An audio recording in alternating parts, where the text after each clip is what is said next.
எங்கெல்லாம் பிசாசு இன்ஃப்ளூயன்ஸ் பண்ணுறான்னு உங்களுக்கு தெரியுதோ அந்த இடத்துல கலகம் உண்டாயிடும். ஆனால் தேவன் ஒரு இடத்துல இன்ஃப்ளூயன்ஸ் பண்றான்னு பார்த்தீங்கன்னா அங்கே கலகம் இருக்காது, சமாதானம் வந்துடும், ஆசீர்வாதம் வந்துடும். தேவன் கலகத்திற்கு தேவனாயிராமல் சமாதானத்திற்கு தேவனாயிருக்கார். குடும்பத்தில் கலகம் மட்டும்தான் போயிட்டு இருக்குன்னா நீங்க நல்லா புரிஞ்சுக்கணும், பிசாசுடைய இன்ஃப்ளூயன்ஸ் அங்க யார் மூலமாகவோ அதிகமாய் காணப்படுகிறது. குடும்பத்தில் சமாதானம் இருக்குன்னா நீங்க புரிஞ்சுக்கணும், அங்கே ஜெபம் தேவனுடைய இன்ஃப்ளூயன்ஸ் அதிகமாய் காணப்படுகிறது. What is prayer? why we have to pray? why we are praying? Praying says we are praying for the influence of our Father. ஜெபத்தின் மூலமாக அது மனுஷனுக்கு ஆண்டவர் அந்த சுயாதீனத்தை கொடுத்திருக்கிறார். நீங்க யாருடைய இன்ஃப்ளூயன்ஸ்ல வேணாலும் வாழலாம். நீங்க ஜெபம் செய்யும் போது பரமண்டலங்களில் இருக்கிற எங்கள் பிதாவே உம்முடைய நாமம் பரிசுத்தப்படுவதாக, உம்முடைய ராஜ்யம் வருவதாக அப்படிங்கிறது என்ன தெரியுமா அர்த்தம்? பரலோகத்தின் ராஜ்யத்தின் இன்ஃப்ளூயன்ஸ் என் மேல் வருவதாக, பரலோகத்தின் தேவனுடைய இன்ஃப்ளூயன்ஸ் என் குடும்பத்தின் மேல் வருவதாக, பரலோக தேவனுடைய இன்ஃப்ளூயன்ஸ் என் ஊழியத்தின் மேல் வருவதாக. வியாதி என்ன பண்ணுகிறது? என் சரீரம் இயங்காதபடிக்கு அதை குழப்பத்தில் கொண்டு போய் விடுகிறது. ஆகவேதான் ஆவியானவருடைய இன்ஃப்ளூயன்ஸ் வரும்போது சாவுக்கு ஏதுவான உங்கள் சரீரங்களை அவர் உயிர்ப்பிக்கிறார். இப்ப நமக்குள்ள தேவனுடைய ராஜ்யம் வந்திருக்கிறது. ஆவியானவர் வந்திருக்கிறார்னா ஆவியானவர் எல்லா இடத்துலையும் நமக்கு ஷலோமை கொடுக்கிறார், ஃபுல்னஸை கொடுக்கிறார். ஆவியில் ஒரு ஃபுல்னஸ், ஆத்மாவை மறுரூபமாக்கி அங்க ஃபுல்னஸ் கொண்டு போறாரு. சரீரமும் இப்பொழுதே அந்த உயிர்த்தெழுந்த வல்லமையின் மூலமாக என்ன பண்ணுகிறார்? சரீரத்தில் இருக்கிற குழப்பத்தை எடுத்து விடுகிறார். என்னை பொறுத்த வரைக்கும் சரீரம் கரெக்டாக இயங்கிட்டு இருக்குன்னா அதில் எந்த குழப்பமும் இல்லைன்னு அர்த்தம். So when we stop the influence of the devil, அப்போ தேவனுடைய ராஜ்யம் எனக்கு உள்ளே இருந்து வெளியே மகிமையை கொடுக்கிறது. வெளியே இருந்து உள்ள இல்ல, இன்சைட் அவுட். இந்த ஆவியானவர் எனக்குள்ளே வரும் பொழுது என்ன பண்ணுகிறார்? எனக்கு உள்ளே இருந்து இன்ஃப்ளூயன்ஸ் பண்ணுகிறார். இன்னைக்கு நான் சந்தோஷமாய் பேசிக்கொண்டிருப்பது என்னன்னா, ஆவியானவருடைய இன்ஃப்ளூயன்ஸை நாம் சந்தோஷமாய் விசுவாசத்தோடு நம்ம வாழ்க்கையின் ஒவ்வொரு பகுதியிலும் அனுபவிக்க போகும். பிசாசு பூந்து தன்னுடைய இன்ஃப்ளூயன்ஸை உண்டாக்கி இருக்கிறான்னு தெரிஞ்சுதுன்னா நீங்க செய்ய வேண்டிய ஒரே காரியம் கர்த்தராகிய தேவனுடைய பரிசுத்த ஆவியானுடைய இன்ஃப்ளூயன்ஸுக்காய் ஜெபிப்பதுதான். இயேசு என்னும் ஒருவர் மேல் நம்ம வாழ்க்கையை கட்டும் பொழுது பாதாளத்தின் இன்ஃப்ளூயன்ஸ் நம்மை மேற்கொள்ள முடியாது. பரிசுத்த ஆவியானுடைய இன்ஃப்ளூயன்ஸா, பாவத்தின் இன்ஃப்ளூயன்ஸா, உலகத்தின் இன்ஃப்ளூயன்ஸா, எது நம்ம இன்ஃப்ளூயன்ஸ் பண்ண நாம் இடம் கொடுக்கிறோமோ அந்த ராஜ்யத்துக்குள்ள தான் நாம் அடிமைகளாக இருப்போம். இயேசு என்னும் ஒருவர் நம்முடைய வாழ்க்கையில் இன்ஃப்ளூயன்ஸ் பண்ணுகிறவராக இருந்தால் சமாதானம் நிலைத்து அங்கே shalom. Nothing is missing, nothing is broken. எல்லாவற்றையும் இந்த ஆவியானவர் வெளிச்சம் ஒழுங்கு நிறைவே கொடுக்கிறவராக இருக்கிறார். சுகமாக்கினார். என்ன சுகமாக்கினார்? அது மறுபடியும் சரியா இயங்க ஆரம்பித்தது. தேவனுடைய வல்லமை அதை செய்தது. இயேசு சொன்னார், பரிசுத்த ஆவினாலே நான் பிசாசுகளை துரத்துகிறபடினாலே தேவனுடைய ராஜ்யம் உங்களிடத்தில் வந்திருக்கிறதே. தேவனுடைய ராஜ்யத்தின் இன்ஃப்ளூயன்ஸ் வரும் பொழுது ஒரு மனுஷனுடைய சரீரத்தின் பிசாசின் இன்ஃப்ளூயன்ஸ் ஓடுகிறது. ஏதோ ஒன்று அந்த கர்ப்பத்தை இன்ஃப்ளூயன்ஸ் பண்ணி இருக்கிறது. இந்த காலவெளி சொல்லுகிறேன், பரிசுத்த ஆவியானுடைய இன்ஃப்ளூயன்ஸ் அதை மறுபடியும் பிள்ளைகள் பெற அதை உருவாக்கி கொடுக்கும். பழுது அடைந்த கிட்னிகளுக்கு நேராய் பேசுகிறேன். பரிசுத்த ஆவியின் வல்லமை உங்கள் கிட்னிகள் மறுபடியும் செயல்பட அது உதவி செய்யும். கேன்சர் கட்டிகளுக்கு விரோதமாய் பேசுகிறேன். பரிசுத்த ஆவியின் வல்லமை அதை உங்கள் வாழ்க்கையில் வெளியேற்றி போட்டு உங்கள் சரீரம் மறுபடியும் செயல்பட அது கொடுக்கும்.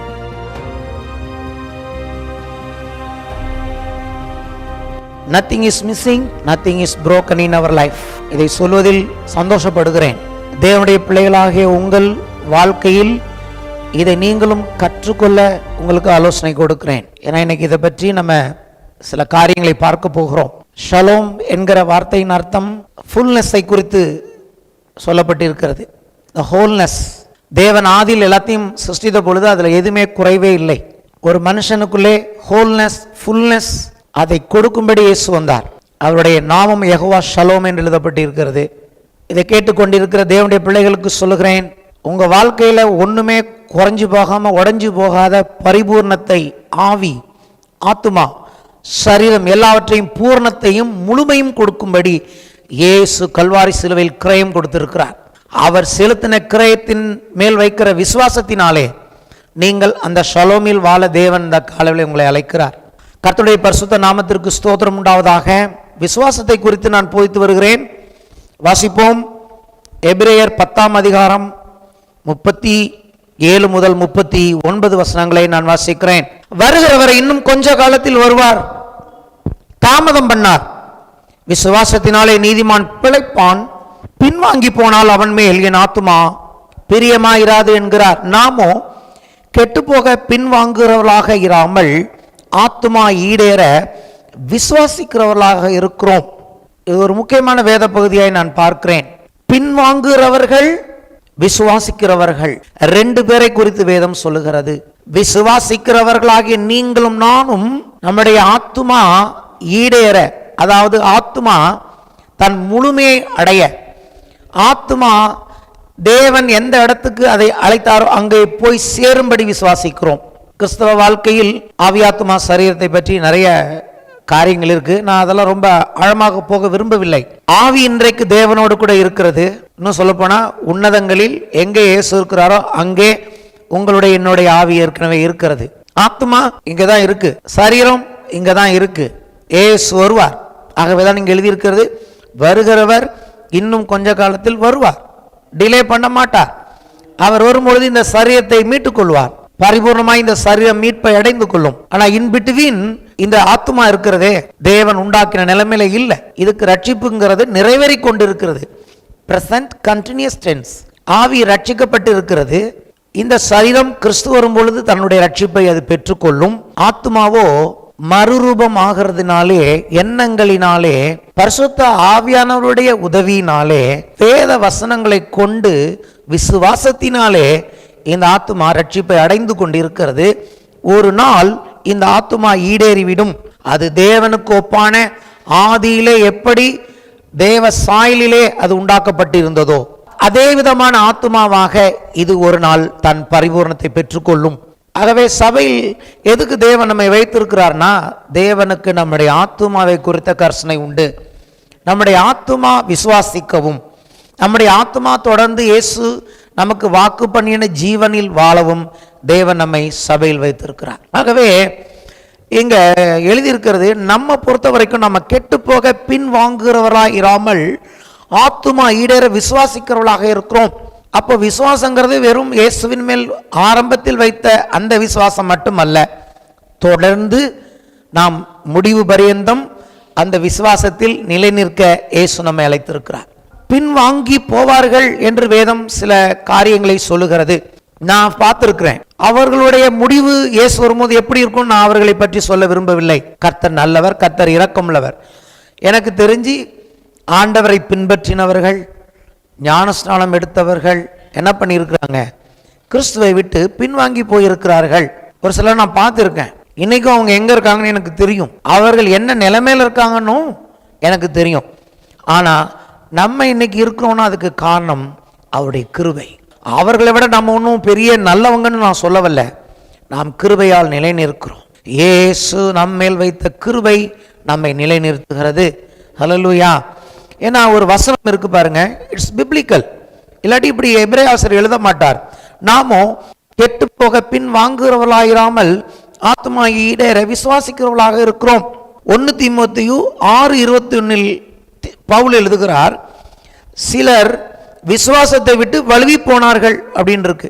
சபையை விட்டு வழுவி போனார்கள்னு எழுதல, விசுவாசத்தை விட்டு வழுவி போனார்கள் அப்படின்னு எழுதியிருக்கு வேதத்துல. இன்னும் நிறைய இடங்களை காண்பிக்க முடியும்.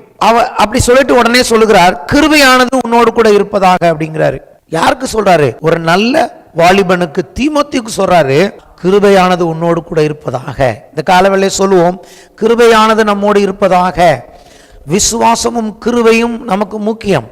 ஆண்டவர் கொடுத்திருக்கிற கிருபை, அந்த நாள் உண்டாயிருக்கிற விசுவாசம் நம்மை வழுவி போகாமல் பாதுகாக்க உதவுகிறது. அங்கே இயேசு சொல்லுகிறார், தேவன் அனுப்பினவரை விசுவாசிப்பதே நீங்கள் செய்யும் தேவனுக்கு ஏற்ற கிரியையாயிருக்கிறது. அங்கதான் நம்ம விசுவாசம் ஆரம்பிக்கிறது. என்ன கிரியை செய்ய போகிறோம்? இயேசுவை விசுவாசிப்பது தான் நாம் செய்யும் கிரியையாக இருக்கிறது. அப்படி விசுவாசிக்கும் போது ஆண்டவர் என்ன பண்ணுகிறார்? முதலாவது நமக்கு விடுதலை கொடுக்கிறார். இயேசுவின் மேல் வைக்கும் விசுவாசம் சில காரியங்களிலிருந்து நம்மை விடுவிக்கிறது. முதலாவது அது மதத்திலிருந்து நம்மை விடுவித்திருக்கிறது, ஆராதனைகளிலிருந்து விடுவித்திருக்கிறது, உலக பழக்க வழக்கங்களிலிருந்து நம்மை விடுதலையாக்கி இருக்கிறது. நம்ம எதுவும் செய்ய வேணாம், இயேசுவை விசுவாசித்தால் போதும், தேவன் நமக்கு ரட்சிப்பை கொடுக்கிறார். ரெண்டாவது எதை பார்த்தோம் கேட்டிங்கன்னா, இந்த விசுவாசம் என்ன பண்ணுகிறது? நம்முடைய ஆத்துமாவை பாதுகாத்து கொள்ளுகிறது. இயேசு வரும் வரைக்கும் கெட்டு போகாமல் ஏசு வரும் வரைக்கும் பிரிசர்வ் பண்ணுகிறது. உங்களுடைய என்னுடைய ஆத்மாவை இங்கே மேலே எழுதியிருக்குல்ல, நாம் கெட்டு போக பின் வாங்குறவர்களாக இராமல்னு. அப்போ எது நம்ம கெட்டு போகாமல் நம்ம ஆத்மாவை பாதுகாத்து கொள்ள போகுதுன்னா வேறு எதுவுமே இல்லை, இயேசுவின் மேல் வைத்திருக்கிற விசுவாசம். எந்த சூழ்நிலையிலும் இயேசு என்னை கைவிட மாட்டார், என்னை காத்துக்கொள்வார், என்னை ரட்சிப்பார் என்று வைக்கிற விசுவாசம் நம்மை காத்துக்கொள்கிறதாக இருக்கிறது. ஆமென். அடுத்தபடியாக நம்ம வேதத்தில் என்ன வாசிக்கிறோம்னு கேட்டிங்கன்னா, விசுவாசத்தை துவக்கிறவரும் முடிக்கிறவருமாக இருக்கிற இயேசு அவர். நம்ம வாழ்க்கையில் எந்த விசுவாசத்தை அவர் ஆரம்பித்தாரோ அதை முடிக்கிற இயேசுவாக இருக்கிறார். விசுவாசம் அப்படின்னு வரும்போது ஆத்மாவுக்கு ஒரு பெரிய பங்கு இருக்கிறது. அதுக்கு தொடர்ந்து நம்ம விசுவாசத்தை போதிக்க வேண்டியதாக இருக்குது. நீங்களே உங்கள் ஆத்மாவுக்கு சொல்ல வேண்டியதாக இருக்கிறது. ஆவி மனிதனாகிய நாம் ஆத்மாவை பார்த்து சங்கீதக்காரன் போல பேச வேண்டியதாக இருக்கிறது. என் ஆத்மாவே நீ ஏன் கலங்குகிறாய், என் ஆத்மாவே நீ ஏன் தேங்குகிறாய், என் ஆத்மாவே நீ கர்த்தரை ஸ்தோத்தரி, அவருடைய என் முழுமே அவருடைய பரிசுத்த நாமத்தை ஸ்தோத்திரி, கர்த்தர் உனக்கு செய்த சகல உபகாரங்களையும் மறந்து விடாதே. அப்போ ஆத்மாவோட நம்ம டீல் பண்ண வேண்டியதாக இருக்கிறது. அது சில வேளையில் சோர்ந்து போயிடுது. அப்போ முக்கியம் என்னன்னு கேட்டிங்கன்னா, விசுவாசம்னு வரும்போது நம்முடைய ஆத்மாவுக்கு அதில் ஒரு பெரிய பங்கு இருக்கிறதை நம்மால் பார்க்க முடிகிறது. விசுவாசத்தை பற்றி நமக்கு எதுவுமே தேவையில்லை, எல்லாத்தையுமே ஆண்டவர் பார்த்துப்பாரு அப்படின்னா இப்படிப்பட்ட வசனங்கள்லாம் எழுதியிருக்க வேண்டிய அவசியமே இல்லை. என்ன வசனங்கள்? இன்னொரு வசனம் பார்க்குறோம், 1 தீமோத்தேயு 6:12. விசுவாசத்தின் நல்ல போராட்டத்தை போராடு. ஒரு சிலர் விசுவாசத்தை விட்டு விலகி போயிட்டாங்கன்னு சொல்றாரு. தீமோத்தேயு நல்ல வாலிபன்கிறதுனால எந்த பிரச்சனையும் வராதுன்னு அர்த்தம் இல்லை. தீமோத்தேயுக்கு தான் சொல்றாரு, விசுவாசத்தின் நல்ல போராட்டத்தை போராடு மகனே, நித்திய ஜீவனை பற்றிக்கொள். அதான் மேட்ரு. அழிந்து போகிற போஜனம் அல்ல, அழியாத போஜனம் இருக்குல்ல. எதுக்கு நீ இந்த விசுவாசத்தை கடத்தி வரைக்கும் இந்த விசுவாசத்தின் நல்ல போராட்டத்தை போராடணும்னா என்ன காரியத்துக்காக? நித்திய ஜீவன். இயேசு நமக்கு வாக்கு பண்ணியிருக்கிற அந்த நித்திய ஜீவனை பற்றிக்கொள். அதற்காகவே நீ அழைக்கப்பட்டாய். என்ன காரியத்துக்கு கர்த்தர் உங்களையும் என்னை அழைச்சிருக்கிறார்னா ஒரு காரியத்துக்கு தான், நித்திய ஜீவன். அழிந்து போகிற போஜனத்திற்காக இல்லை, அழியாமல் என்றென்றைக்கும் நிலை நிற்கிற போஜனத்தை இயேசு நமக்கு கொடுப்பேன் என்று வாக்கு பண்ணியிருக்கிறார். பிதா அதற்கான அதிகாரத்தை அவருக்கு கொடுத்திருக்கிறார். தேவனுடைய பிள்ளைகளாகிய உங்களுக்கும் எனக்கும் இயேசு கொடுத்திருப்பது வெறும் இந்த பூமிக்குரிய போஜனம் அல்ல, கடைசி வரைக்கும் யுகம் யுகமாக நித்தியம் நித்தியமாக நாம் நிலை நிற்கும் ஒரு போஜனத்தை உங்களுக்கும் எனக்கும் இயேசு கொடுத்திருக்கிறார். ஆனால் அதை பற்றி கொள்வதற்கு நமக்கு சில போராட்டங்கள் இருக்கிறது என்று வேதம் சொல்லுகிறது. அந்த போராட்டத்தின் பெயர் விசுவாசத்தின் போராட்டம். அல்லது அப்படி சொல்லலாம், விசுவாசத்தை கொண்டு போராடு என்று சொல்லலாம். விசுவாசத்தின் நல்ல போராட்டம் என்று சொல்வதை விட, போராட்டத்தை எதன் வழியாய் நீ போராட போகிறாய் உலகத்தில்னா, உனக்கு தேவன் கொடுத்த விசுவாசத்தை கொண்டு அந்த போராட்டத்தை நீ ஜெயித்து விடு. என்ன விதமான போராட்டம் வேணா வரலாம். எப்படி ஜெயிக்க போறேன்னா, இயேசுவின் மேல் விசுவாசத்தை கொண்டு இந்த போராட்டங்களில் நீ ஜெயம் பெறு என்று அங்கே போல் எழுதுகிறார். ஆமேன். இல்லாட்டி இப்படியெல்லாம் வேதம் சொல்ல வேண்டிய அவசியமே இல்லை. இயேசுவை ஏற்றுக்கொண்டோம், சபைக்கு போய் கொண்டு இருக்கிறோம், சரியாக எல்லாத்தையும் செஞ்சு கொண்டு இருக்கிறோம், அதனால எல்லாமே கரெக்டாக இருக்கும் அப்படின்னா இப்படிப்பட்ட வசனங்கள் விசுவாசத்தின் நல்ல போராட்டத்தை போராடு என்று எழுத வேண்டிய அவசியமில்லை. விசுவாசத்தை காத்துக்கொள் என்று எழுத வேண்டிய அவசியமில்லை. மனுஷகுமாரன் பூமிக்கு வரும்போது விசுவாசத்தை காண்பாரோ என்று இயேசு கேட்க வேண்டிய அவசியமில்லை. ஆக இந்த சமயத்தில் நான் சொல்லுகிறது, விசுவாசத்தை குறித்து நான் மறுபடியும் போதிப்பதோடைய அவசியம், நமக்கு மறுபடியும் ஒரு ரிவ்யூ தேவைப்படுகிறது விசுவாசத்தை குறித்து. அவ்வப்போது சபையில் என்ன போதிச்சிருந்தாலும் இடையில என்ன பண்ணணும்? விசுவாசத்தை குறித்து போதிக்க வேண்டும். யூதா எழுதுகிறார், நான் ரட்சிப்பை குறித்து கருத்தாய் போதிக்கணும்னு நினைச்சேன், ஆனால் அதன் மத்தியில் பரிசுத்தவான்களுக்கு ஒரு விசை ஒப்புவிக்கப்பட்ட விசுவாசத்திற்காக போராட வேண்டும் என்று நான் எழுதுகிறேன் அப்படிங்கிறாரு. பரிசுத்தவான்கள் அப்போஸ்தலர்கள் எல்லாமே எதை குறித்து கவனமாக இருந்தாங்கன்னா, தேவனாகிய கர்த்தர் தன் குமாரனாகிய கிறிஸ்துவின் மூலமாய் கொடுக்கப்பட்ட இந்த விசுவாசத்தை நாம் காத்துக்கொள்ள வேண்டும் என்று அவர்கள் எல்லா நிருபங்களிலும் எழுதனை நம்மால் பார்க்க முடிகிறது. சும்மா விசுவாசத்தை காத்துக்கொள்ளுங்க மட்டும் நான் போதிக்க போல, சந்தோஷமான காரியங்களை சொல்ல போகிறேன். எப்படி நம்ம விசுவாசத்தை காத்துக்கொள்ள போகிறோம், பிராக்டிக்கலாக அது எப்படி நமக்கு சாத்தியம்? சாத்தியமா? சாத்தியம் இல்லாத எதுவுமே வேதம் சொல்றது கிடையாது. அதை போதிப்பதில் நான் மிகுந்த மகிழ்ச்சி அடைகிறேன். எல்லாராலையும் காத்துக்க முடியும், இயேசுவை விசுவாசிக்கிற ஒவ்வொருவராலும் நம்முடைய விசுவாசத்தை காத்துக்கொள்ள முடியும். அவர் அதற்கு உதவி செய்கிறவராக இருக்கிறார். இதை நம்ம பார்க்க போகிறோம். முக்கியமாக என்ன பார்த்தோம், நம்ம பிசாசு என்ன பண்ணுகிறான், இது ரட்சிக்கப்படாதவர்களை பற்றி இல்லை, ரட்சிக்கப்பட்ட தேவனுடைய பிள்ளைகளின் ஆத்துமாவின் மேல், அவர்களுடைய எண்ணங்களின் மேல் அவன் யுத்தம் செய்கிறான். அந்த யுத்தம் தொடர்ந்து நடந்து கொண்டு இருக்கிறது. எதை பற்றிய யுத்தம், எப்படி அவன் யுத்தம் செய்கிறான் அப்படின்னா, நீங்களும் நானும் அந்த தேவனுடைய மகிமையை அடைந்து விடக்கூடாது என்று சொல்லி அவன் யுத்தம் செய்கிறான். ஒரு இடத்தில் பவுல் எழுதுகிறார், தேவனுடைய சாயலாய் இருக்கிற மகிமையின் ஒளியாகிய அந்த சுவிசேஷம் அவங்க அதை புரிந்து கொண்டு விடக்கூடாது என்று சொல்லி அவர்கள் மனதை கூடாக்குகிறான் என்று எழுதியிருக்கிறது. யார? பொதுவாக உலகத்தில் இருக்கிறவர்களை. பொதுவாக உலகத்தில் இருக்கிறவர்களை பிசாசு எப்படி தாக்குகிறான்? இந்த காலவெளியில் ஒரு வார்த்தையை நான் உபயோகிக்க விரும்புகிறேன். அந்த வார்த்தை இன்ஃப்ளூயன்ஸ் என்ற வார்த்தையை நான் உபயோகிக்க விரும்புகிறேன். இன்ஃப்ளூயன்ஸுங்கிற ஆங்கில வார்த்தை எல்லாருக்குமே தெரியும். ஏன்னா அந்த ஒரு வார்த்தைக்கு 3 அர்த்தம் இருக்கிறது. இன்ஃப்ளூயன்ஸ் சொல்லுவோமா? இன்ஃப்ளூயன்ஸ், ரொம்ப இன்ஃப்ளூயன்சியல் பர்சனுங்க அவர் அப்படின்னா என்ன அர்த்தம்? கொஞ்சம் பவர்ஃபுல்லான ஆளுன்னு அர்த்தம். அவருக்கு எல்லாரோடையுமே ஒரு தொடர்பு இருக்குது, கொஞ்சம் இன்ஃப்ளூயன்ஸான மனுஷன். அவர்கிட்ட பணம் இருக்குது, எல்லாமே இருக்குது, ஆட்கள் பலம் இருக்குது, அவர்கிட்ட கொஞ்சம் எல்லாம் யோசிச்சு தான் போவாங்க. ஏன்னா அவர் கொஞ்சம் இன்ஃப்ளூயன்ஸான ஆள். இன்ஃப்ளூயன்ஸுக்கு அர்த்தம் என்னன்னு கேட்டிங்கன்னா, ஒரு காரியம் அது இன்ஃப்ளூயன்ஸ் பண்ணுதுன்னா என்னென்ன பண்ணுன்னு கேட்டிங்கன்னா, பாதிப்பை உண்டாக்கும், நம்ம வாழ்க்கையில் மாற்றத்தை உண்டாக்கும், நம்ம வாழ்க்கையை கட்டுப்படுத்தும். தேவனுடைய இன்ஃப்ளூயன்ஸ் பற்றி பேசுறதுக்கு முன்னாடி முதல்ல பிசாசனுடைய இன்ஃப்ளூயன்ஸ் பற்றி பேச விரும்புகிறேன். இந்த காலத்தில் தேவனை நாம் புரிந்து கொள்வதற்கு ஒப்பாக பிசாசு எப்படி நம்முடைய வாழ்க்கையில் செயல்படுகிறான் என்பதை புரிந்து கொள்வது அதுவும் அவசியமான ஒன்றாக இருக்கிறது.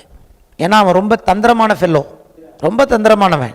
அவனுடைய இன்ஃப்ளூயன்ஸ் என்ன பண்ணுகிறது? பாதிப்பை உண்டு பண்ணுகிறது. அவனுடைய இன்ஃப்ளூயன்ஸ் மாற்றத்தை உண்டு பண்ணுகிறது. அவனுடைய இன்ஃப்ளூயன்ஸ் அவன் தன்னுடைய இன்ஃப்ளூயன்ஸால் கட்டுப்படுத்துகிறான். இப்பிரபஞ்சத்தின் தேவனானவன் அவர்கள் மனதை கூடாக்கி இருக்கிறான். எப்படி இன்ஃப்ளூயன்ஸ் பண்றான்னா, இந்த மகிமையான சுவிசேஷத்தின் ஒளி அவங்களுக்கு புரிஞ்சிடக்கூடாது. புரிஞ்சிச்சுன்னா அவங்க யாருன்னு புரிஞ்சுக்க ஆரம்பிச்சிருவாங்க. மனிதன் தான் யார் என்பதை புரிந்து கொள்ளக்கூடாது.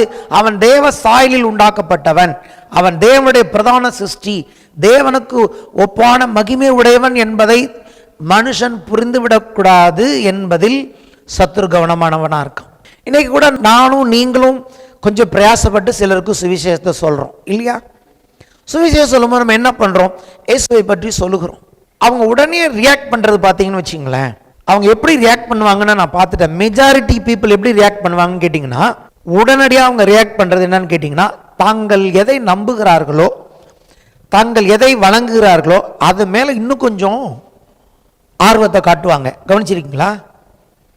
அவங்க ஸ்டேட்டஸ் உடனே நமக்கு கடுப்பேற்றுற மாதிரி இருக்கும். நீங்கள் அவங்களுக்கு சுவிசேஷம் சொல்கிறீங்களோ உடனடியாக பிசாசோட இன்ஃப்ளூயன்ஸ் அவங்க வாழ்க்கையில் வரதை பார்க்க முடியும். அவங்க என்ன பண்ணுவாங்கன்னு கேட்டீங்கன்னா, இன்னும் கொஞ்சம் மோசமாக போவாங்க. அப்போ நீங்கள் கோவப்படக்கூடாது. எனக்கும் கோவம் வரும், எனக்கும் எரிச்சல் வரும். ஆனால் நான் இப்போ புரிஞ்சுக்கிறது என்னன்னு கேட்டிங்கன்னா, அவனுடைய இன்ஃப்ளூயன்ஸ்லேருந்து இவங்க போயிடுவாங்களோ, இவனுக்கு ஒரு தாக்குதல் உண்டாகிறது என்பதை அவன் அறிந்த உடனடியாக அவன் என்ன பண்ணுவான்? இன்னும் கொஞ்சம் அவங்க மேலே இன்ஃப்ளூயன்ஸ் பண்ணுவான். அவங்களுக்கு என்ன தெரிய மாட்டேங்குதுன்னா, தேவனை தெரிஞ்சுக்கிட்டாங்கன்னா அவங்க யாருன்னு தெரிஞ்சுப்பாங்க.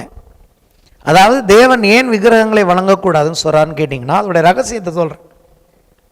தேவனுடைய சாயலை யாருமே பார்த்ததில்லை இல்லையா? தேவனே பார்க்காத மனுஷன் தேவன் இப்படி இருப்பார் அப்படி இருப்பார்னு அவன் இஷ்டத்துக்கு எதையோ செய்கிறான். ரோமர் 1 வாசிக்கிறோம். தேவனுக்கு எதையோ செய்கிறது மட்டுமல்ல, தேவன் ஏன் வருத்தப்படுறாருன்னா, என்ன நீ பார்க்காம என்னுடைய சாயலுக்கு ஒப்பா நீ ஒன்று செய்கிறது மட்டுமல்ல, உன்னுடைய சாயல் தெரியாததுனால உன்னை விட கீழானதை உன்னை போய் நீ வணங்க போகிறேன்னு சொல்றாரு. ஓ சாயல் உனக்கு தெரிஞ்சதுன்னு வச்சுக்க, நீ யாரு அப்படின்னு, நீ எதெல்லாம் உண்டாக்குறியோ அது உன்னை விட கீழானது, உன்னை விட மட்டமானது, உன்னை விட மதிப்பு இல்லாதது. நீ என்ன மதிப்பில்லாத தேவனா மாத்துறது மட்டுமல்ல, இப்படிப்பட்டவைகளை செய்யும்போது உன்னையே நீ மதிப்பில்லாதவனா மாத்திக்கிறேங்கிறார். ஹல்லேலூயா. நான் உண்டாக்கின என்னுடைய சிருஷ்டி, என்னுடைய சாயலிலும் என்னுடைய ரூபத்தின்படி உண்டாக்கப்பட்ட குட்டி தேவன் நீ. என்னை போல செயல்படும்படி உன்னை உண்டாக்கி இருக்கிறேன். ஆனா நீ என்ன பண்ற? என்னையும் என் சாயலையும் கவனிக்காம எனக்கு ஒப்பா எதையோ செய்யறது மட்டுமல்ல, எனக்கு ஒப்பா எதையாவது ஒன்று செஞ்சு நீ அதை போய் ஆராதிக்கும் போது நீ என்ன பண்றேன்னா, ஒன்றை விட குறைவானதை, உனக்கு ஒப்பில்லாத ஒன்றை நீ போய் என்ன பண்ணுகிறாய், பணிந்து கொள்ளுகிறாய். இங்கே தான் பிசாசு இன்ஃப்ளூயன்ஸ் பண்ணுகிறான். புரியுதுங்களா உங்களுக்கு? அவங்களுக்கு இன்னும் கொஞ்சம் ஆக்ரோஷம் வருகிறது, இன்னும் கொஞ்சம் அவர்கள் அதில் போய் காரியங்களை செய்யும்போது நம்ம என்ன பண்ணுறோம், ஃபெடப்பாய் போய் தொலைப்போ அப்படின்னு விட்டுடுறோம். ஆனால் தொடர்ந்து ஜெபிக்க வேண்டும். என்ன புரிஞ்சுக்கணும்னு நீங்கள் நான் அந்த காலவில் சொல்லிட்டு இருக்கேன்னா, பிசாசு என்பவன் மக்களுடைய வாழ்க்கையை இன்ஃப்ளூயன்ஸ் பண்ணுகிறான். எப்படி இன்ஃப்ளூயன்ஸ் பண்ணுகிறான்? அவருடைய எண்ணங்களின் மூலமாக இன்ஃப்ளூயன்ஸ் பண்ணுகிறான். எங்கெல்லாம் இன்ஃப்ளூயன்ஸ் பண்ணான்னு இன்னைக்கு நான் காலையில் உங்களோட பேச விரும்புகிறேன். முதல்ல அவனுடைய இன்ஃப்ளூயன்ஸ் பரலோகத்தில் ஆரம்பித்தது. நல்லா கேட்டுங்க. எங்கெல்லாம் பிசாசு இன்ஃப்ளூயன்ஸ் பண்ணுறான்னு உங்களுக்கு தெரியுதோ அந்த இடத்துல கலகம் உண்டாயிடும். ஆனால் தேவன் ஒரு இடத்துல இன்ஃப்ளூயன்ஸ் பண்ணுறான்னு பார்த்தீங்கன்னா அங்கே கலகம் இருக்காது, சமாதானம் வந்துடும், ஆசீர்வாதம் வந்துடும். ஹல்லேலூயா. கர்த்தருடைய இன்ஃப்ளூயன்ஸ், பரலோகத்தின் தேவன், வேதம் சொல்லுகிறது, தேவன் கலகத்திற்கு தேவனாயிராமல் சமாதானத்திற்கு தேவனாயிருக்கிறார். குடும்பத்தில் கலகம் மட்டும்தான் போயிட்டு இருக்குன்னா நீங்க நல்லா புரிஞ்சுக்கணும், பிசாசுடைய இன்ஃப்ளூயன்ஸ் அங்க யார் மூலமாகவோ அதிகமாய் காணப்படுகிறது. குடும்பத்தில் சமாதானம் இருக்குன்னா நீங்க புரிஞ்சுக்கணும், அங்கே ஜெபம், தேவனுடைய இன்ஃப்ளூயன்ஸ் அதிகமாய் காணப்படுகிறது. ஜெபம் என்ன? ஜெபம் என்ன? What is prayer? Why we have to pray? Why we are praying? Praying says we are praying for the influence of our Father. ஜெபத்தின் மூலமாக அது மனுஷனுக்கு ஆண்டவர் அந்த சுயாதீனத்தை கொடுத்திருக்கிறார். நீங்க யாருடைய இன்ஃப்ளூயன்ஸ்ல வேணாலும் வாழலாம். நீங்க ஜெபம் செய்யும் போது, பரமண்டலங்களில் இருக்கிற எங்கள் பிதாவே உம்முடைய நாமம் பரிசுத்தப்படுவதாக, உம்முடைய ராஜ்யம் வருவதாக அப்படிங்கிறது என்ன தெரியுமா அர்த்தம்? பரலோகத்தின் ராஜ்யத்தின் இன்ஃப்ளூயன்ஸ் என் மேல் வருவதாக, பரலோகத்தின் தேவனுடைய இன்ஃப்ளூயன்ஸ் என் குடும்பத்தின் மேல் வருவதாக, பரலோக தேவனுடைய இன்ஃப்ளூயன்ஸ் என் ஊழியத்தின் மேல் வருவதாக. ரெண்டு தான் இருக்க முடியும். ஒன்று கர்த்தருடைய இன்ஃப்ளூயன்ஸ் ஆவியானவர் மூலமாக அங்கே இருக்கணும், இல்லை பிசாசு இன்ஃப்ளூயன்ஸ் இருக்கணும். பரலோகத்தில் அவன் தன்னுடைய இன்ஃப்ளூயன்ஸை காட்டினான், உண்டானது கலகம். முதலில் கலகம் உண்டான இடம் பூமி இல்லை, பரலோகம். அங்கே ஒரு யுத்தம் உண்டாயிற்று. பிசாசும் அவனை சேர்ந்த தூதர்களும் கீழே தள்ளப்பட்டார்கள். அடுத்தபடியாக அவனுடைய இன்ஃப்ளூயன்ஸ் எங்கே போனுச்சுன்னு கேட்டிங்கன்னா, ஏதேன் தோட்டத்தில் போச்சு. பரலோகத்துக்கு அடுத்த இன்ஃப்ளூயன்ஸ் ஏதேன் தோட்டத்தில் ஏவாள் மூலமாக அவன் தன்னுடைய இன்ஃப்ளூயன்ஸை கொண்டு போனான். எப்படி ஆத்துமா விழுந்து போனது? ஏன் ஆத்துமா மரணத்துக்குள்ள போனதுன்னா, தேவன் உண்டாக்கின ஆத்துமா பிசாசின் இன்ஃப்ளூயன்ஸுக்கு செவி கொடுத்த போது அங்கே மரணம் உண்டாயிற்று, அங்கே கலகம், அங்கே எல்லாம் அவுட், காலி ஆயிடுச்சு. இப்போ சரி, ஏசு அவனை ஜெயித்து இருக்கிறார். இன்னைக்கு என்ன பண்ணுகிறான்? 4 இடங்களில் அவன் இன்ஃப்ளூயன்ஸ், பரலோகத்தில் அவன் இன்ஃப்ளூயன்ஸ் பண்ணா, அந்த இடத்தை தேவன் அங்கேருந்து அவனை தள்ளினார். இன்னைக்கு ரத்தம் அவன் இருந்த இடத்தை போய் பரிசுத்தப்படுத்தி இருக்கிறது, தெரியுமா? பரலோகத்தை அவன் இருந்த இடம் தீட்டுப்படுத்திருச்சு. ஏதேன் தோட்டத்தில் அவனுடைய இன்ஃப்ளூயன்ஸ் ஆதாம் ஏவாளையும் சாபத்துக்குள்ள கொண்டு போச்சு. உலகத்தில் இன்னைக்கு அவனுடைய இன்ஃப்ளூயன்ஸ் மக்களை இயேசு கிட்ட வராம வச்சிட்டு இருக்கான். இதோட அவனுடைய சபையில் அவனுடைய இன்ஃப்ளூயன்ஸ் காணப்படுகிறது. எப்போ பிசாசின் இன்ஃப்ளூயன்ஸ் சபையிலும் அல்லது சபை விசுவாசிகளிடத்திலும் காணப்படுகிறதோ, சபை சரியாய் செயல்பட முடியாது. நம்ம இதில் வாசிக்கிறோம், வெளிப்படுத்தின விசேஷத்தில் ஒரு சபையில் என்ன நடக்குதான்? ஏசபேல் என்பவள் என்ன பண்ணுகிறாள்? என்னுடைய ஊழியக்காரர்கள் விக்கிரகத்துக்கு படைத்ததை புசிப்பதற்கும் வேசித்தனம் பண்ணுவதற்கும் அவள் உபதேசம் பண்ணுகிறாள். எப்படி? உபதேசத்தின் மூலமாக சபைக்குள் அவள் ஒரு இன்ஃப்ளூயன்ஸை கொண்டு வருகிறாள், தாக்கத்தை கொண்டு வருகிறாள். அப்போ நீங்களும் நானும் இன்னைக்கு புரிஞ்சுக்க வேண்டியது, யார் நம்முடைய வாழ்க்கையில் இன்ஃப்ளூயன்ஸ் பண்ணுகிறார்கள்? ராஜ்யம் என்பது என்ன? இயேசு சொன்ன நம்ம சபைக்கு பேரே ராஜ்யத்தின் சுவிசேஷ சபை. அப்ப என்ன இங்க நடக்கணும்னா, இயேசு ராஜாதி ராஜனும் கர்த்தாதி கர்த்தருமா இருக்கிறாரே, அவர் மட்டும்தான் இங்க இன்ஃப்ளூயன்ஸ் பண்ணணும். ஹல்லேலூயா. இன்ஃப்ளூயன்ஸ் என்பது அவருடைய ஆளுகை, இன்ஃப்ளூயன்ஸ் என்பது அவருடைய அத்தாரிட்டி, அவருடைய அதிகாரம். ராஜாவுக்கு அதிகாரம் உண்டு, ராஜாவுக்கு அத்தாரிட்டி உண்டு, அதிகாரம் உண்டு, அவருக்கு இன்ஃப்ளூயன்ஸ் உண்டு. அப்போ இந்த காலவெளியில நம்ம என்ன புரிஞ்சுக்கணும், நம்முடைய வாழ்க்கையின் மேல் இன்ஃப்ளூயன்ஸ் உள்ள ஒரு ராஜாதி ராஜா இருக்கிறார். அவருடைய இன்ஃப்ளூயன்ஸ், அவருடைய அதிகாரம், அவருடைய ஆட்சி, அவருடைய வல்லமை பிசாசின் வல்லமை அல்ல, இயேசுவின் வல்லமை உங்க வாழ்க்கையில் என் வாழ்க்கையிலும் செயல்படுவதை நாம் விரும்ப வேண்டும். அதையே நாம் கான்சியஸ்னஸ் ஆக வைத்து அதிலே செயல்பட வேண்டும். அவனுடைய இன்ஃப்ளூயன்ஸ் என்னத்தை கொண்டு வரும்? எங்க பார்த்தாலும் சரி அவனுடைய இன்ஃப்ளூயன்ஸ் குழப்பத்தை கொண்டு வரும். குழப்பம் இருக்கும், அங்க எதுவுமே இருக்க வேண்டிய இடத்துல இருக்காது. ஆதியில் தேவன் வானத்தையும் பூமியும் சிருஷ்டித்தார். பூமியானது ஒழுங்கின்மையும் வெறுமையுமாய் இருந்தது, ஆழத்தின் மேல் இருள் இருந்தது. எப்படி? ஏதோ ஒரு விதத்தில் சத்ரு அங்கே தாக்குதலை உண்டாக்கி இருக்கிறான். அப்போ தேவன் என்ன பண்ணுகிறார்? வெளிச்சத்தை கொண்டு வருகிறார். தேவனுடைய வெளிச்சம், தேவனுடைய ராஜ்யம், தேவனுடைய இன்ஃப்ளூயன்ஸ் வரும் பொழுது அங்கு ஒழுங்கும் நிறைவும் வருகிறதை பார்க்கிறோம். ஹல்லேலூயா. அப்போ இன்னைக்கு மனுஷனுடைய ஆத்மா, ரட்சிக்கப்பட்டவங்களுடைய ஆத்மாவை பற்றி பேசிட்டு இருக்கேன்.